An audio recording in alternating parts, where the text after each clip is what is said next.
Hi folks, we're going to take a look at number 10D on page 444. So here they're asking us to find the angle between these two lines. Now the first thing I notice here is that the lines are not given in the same form, and each form gives us some different information. All right. So one of the things we found was that the angle between two lines, okay, which is assumed to be the acute angle, is either the angle made between the two direction vectors, that's one way of determining it, or to find the angle between the two normal vectors. That gives you the same angle, or at worst it gives you the supplementary angle. So you just subtract from 180 and you get the acute angle. All right, so I'm actually going to do this in both ways because one of these lines gives us a direction vector and the other one gives us a normal vector. So here from 1, so I'll call this M1. The direction vector for line 1 is 2, 4. Okay, I know that because that's the vector that's multiplying the parameter t. And then here in the second equation, what I could get from that easily, I'll call this n2, is the normal vector, which is just the coefficients of x and y. So 2, negative 4. All right. So in my first method, I'll work with two direction vectors. So I have m1 is equal to 2, 4. So I just need to find a direction vector for this second line. So direction vector for the second line will just be perpendicular to the normal vector. And we found a nice way of determining that quickly. I just have to invert the two coordinates and take the negative one of them. So I'm going to take the negative 4 to turn that into positive 4. So 4, 2 is a vector that's perpendicular to 2, negative 4.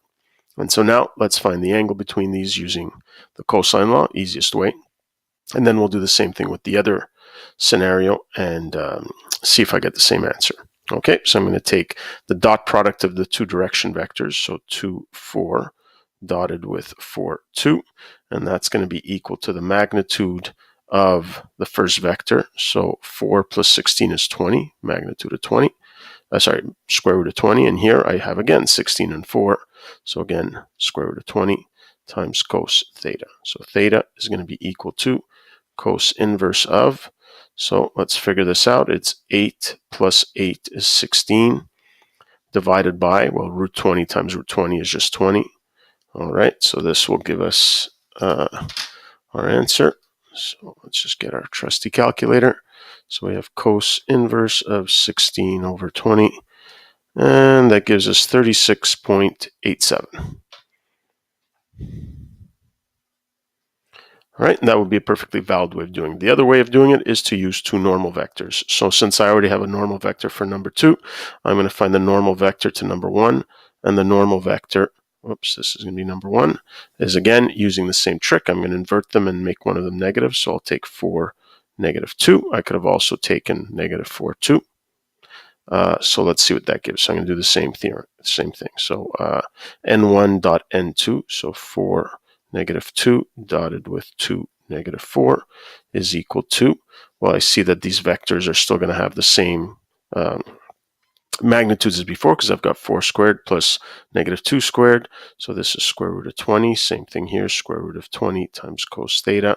And so in the end, I see I'm going to get the exact same thing because this is just 8 minus negative 8. So 8 plus 8 is 16 over square root of 20 times square root of 20 is still 20. So I get the exact same thing as before.